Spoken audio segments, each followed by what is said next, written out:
Assalamualaikum warahmatullahi wabarakatuh. Perkenalkan, nama saya Hesti Prastiwi dengan NIM 222111029 dari kelas HES 3A. Di sini saya ingin menjelaskan tentang Maqasid Syariah menurut Muhammad Thahir bin Al-Asyur.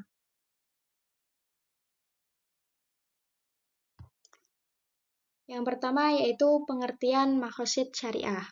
Yang pertama, menurut Ghulam, Maqasid Syariah terdiri dari dua kata yaitu Maqasid dan Syariah. Secara etimologi, kata maqasid adalah bentuk jamak dari kata maqasid yang berakar pada kata qasada yaqsidu qasam yang berarti maksud, berniat, dan menghendaki. Sedangkan kata syariah berasal dari akar kata syara'a yashifa'u yashro'an yang berarti aturan, hukum, dan undang-undang. Yang kedua, menurut Thahir Ibnu Asyur dan Wahbah Mustafa Al-Zuhaili, yang mana secara etimologi, maqasid syariah adalah makna, tujuan, dan hikmah yang menjadi perhatian dalam membuat undang-undang atau hukum. Sehingga dapat disimpulkan dari penjelasan di atas bahwa maqasid syariah adalah arah atau nilai-nilai yang ingin dicapai dalam penegakan hukum Islam yang keberadaannya dijunjung tinggi oleh syara. Teori maqasid syariah tidak dapat dipisahkan dari pembahasan mengenai maslahah. Para ulama salaf dan khalaf sepakat dalam setiap hukum syariah memiliki tujuan untuk menjaga kemaslahatan manusia. Tujuan utama maqasid syariah adalah terlihat dari pemeliharaan pilar-pilar kesejahteraan umat manusia yang dikemukakan oleh Asy Syatibi yang mencakup 5 kemaslahatan dalam menaruh perlindungan. Yang pertama, perlindungan terhadap agama atau hifdzun ad-din. Yang kedua, perlindungan jiwa atau hifdzun an-nafs. Yang ketiga, perlindungan akal atau hifdzun al-aql. Yang keempat, perlindungan keturunan atau hifdzun an-nasl. Dan yang terakhir yaitu perlindungan harta atau hifdzun an-mal.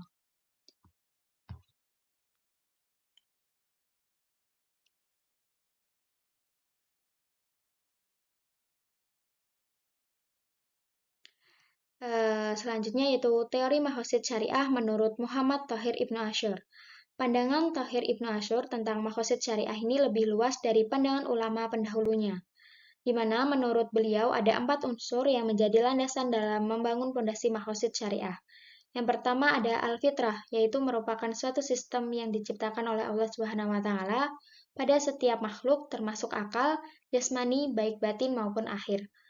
Fitrah ini dapat diklasifikasikan atau dibagi menjadi dua. Yang pertama fitrah al-aqliyah dan yang kedua fitrah nafsiyah. Yang kedua ada al-musawah, yang berarti setiap muslim ini menempati kedudukan sederajat di hadapan hukum Islam, tidak ada perbedaan dalam menghadapinya. Yang ketiga ada al-masahah, yang merupakan toleransi atau kedermawanan, di mana Ibnu Asyur ini mendasarkan hikmah toleransi dalam syariat Islam dengan menjadikannya selaras dengan fitrah yang tertanam dalam jiwa manusia agar mudah untuk diterima. Toleransi juga merupakan sifat dasar dari umat Nabi Muhammad SAW, salah satu dari sifat mulia karena mengandung sifat baik lainnya seperti keadilan dan proporsionalitas dalam mengambil sikap. Yang keempat atau yang terakhir yaitu al-huriyah, yang berarti kebebasan hak untuk bertindak atas kehendaknya sendiri tanpa hambatan. Kebebasan tersebut dibagi dalam beberapa aspek. Yang pertama, kebebasan perkataan, perbuatan, serta akidah.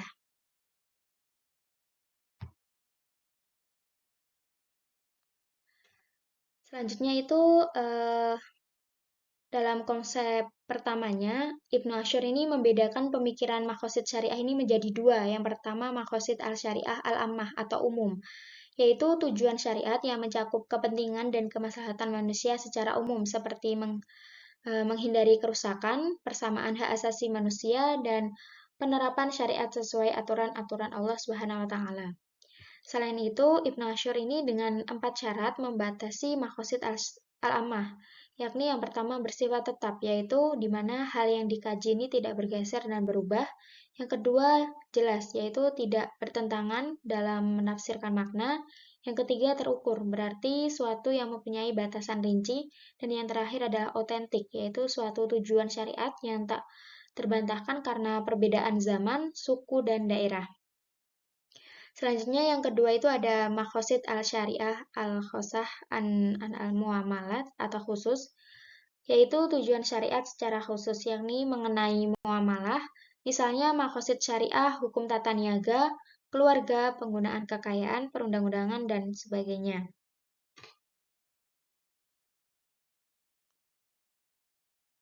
Selanjutnya itu ada konsep maqasid syariah.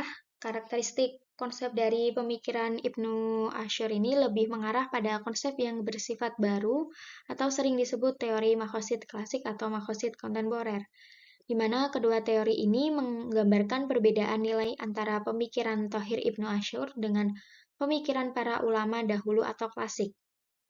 Pada dasarnya, teori maqasid klasik ini dibagi menjadi 5. Yang pertama, Hifzun al-adin atau menjaga agama, yang kedua Hifzun al-nafs atau menjaga jiwa, yang ketiga Hifzun al-akal atau menjaga akal, yang keempat Hifzun an-nasal atau menjaga keturunan, dan yang kelima yaitu Hifzun al-amal atau menjaga harta.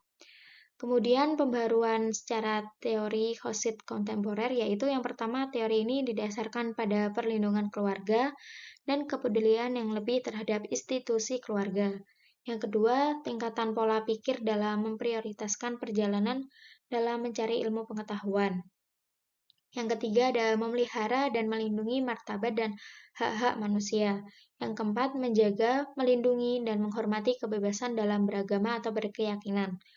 Dan yang terakhir atau yang kelima yaitu memprioritaskan kesejahteraan sosial, mempertimbangkan pembangunan dan pengembangan ekonomi, mendorong kesejahteraan manusia, dan mengurangi kesenjangan antara miskin dan kaya.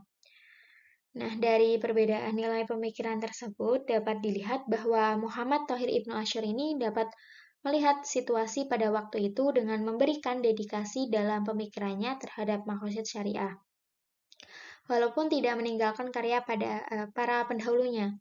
Jadi, karakteristik konsep maqasid syariah Ibnu Asy'ur ini masuk ke dalam pemikiran kontemporer dan pemikirannya ini tidak melanggar nilai-nilai yang terkandung dalam Al-Quran, walaupun memiliki sedikit perbedaan dengan pemikiran terdahulu.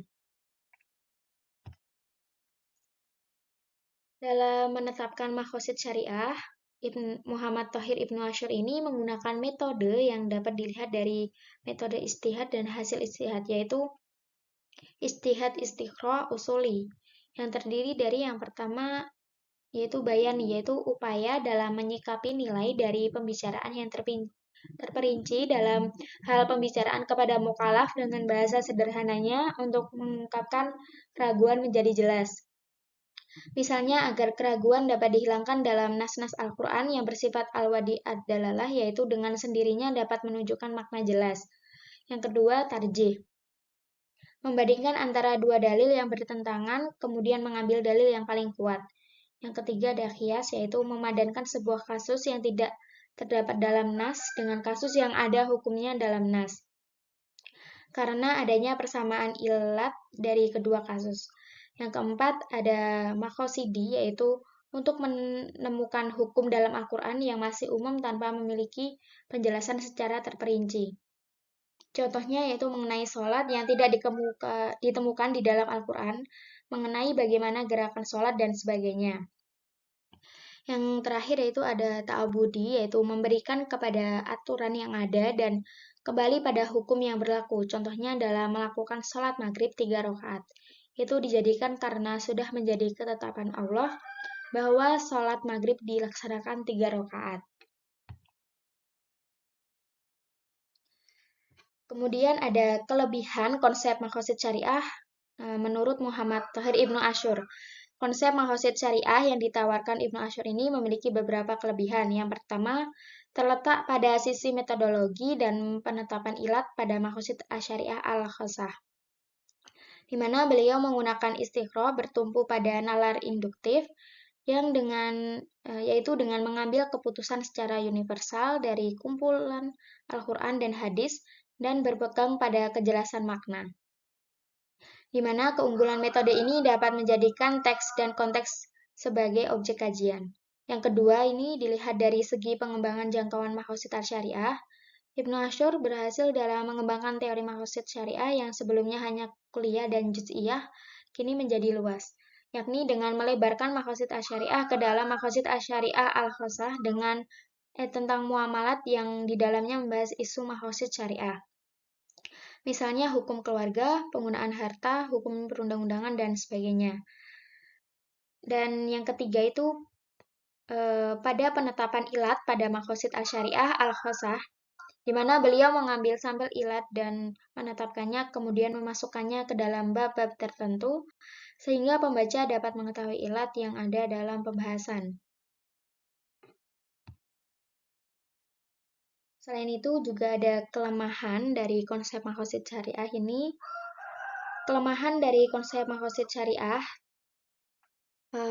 Tahir Ibnu Asyur ini terletak pada pemikirannya yang besarnya masih serupa dengan Imam Al-Syatibi, seperti metode istiqro dan cara penyampaian tujuan syar'i dengan memperhatikan bentuk amar nahi yang bersifat permulaan jelas. Hal ini disebabkan amar menurut perbuatan yang harus dikerjakan, maka terlaksana perbuatan tersebut dan menjadi tujuan syara. Metode ini sama dengan metode Imam Al-Syatibi, yaitu mujarad al-amar wa an-nahi al-ibtidai at-tashrihi. Selanjutnya itu ada implementasi makhosid syariah dalam ekonomi syariah.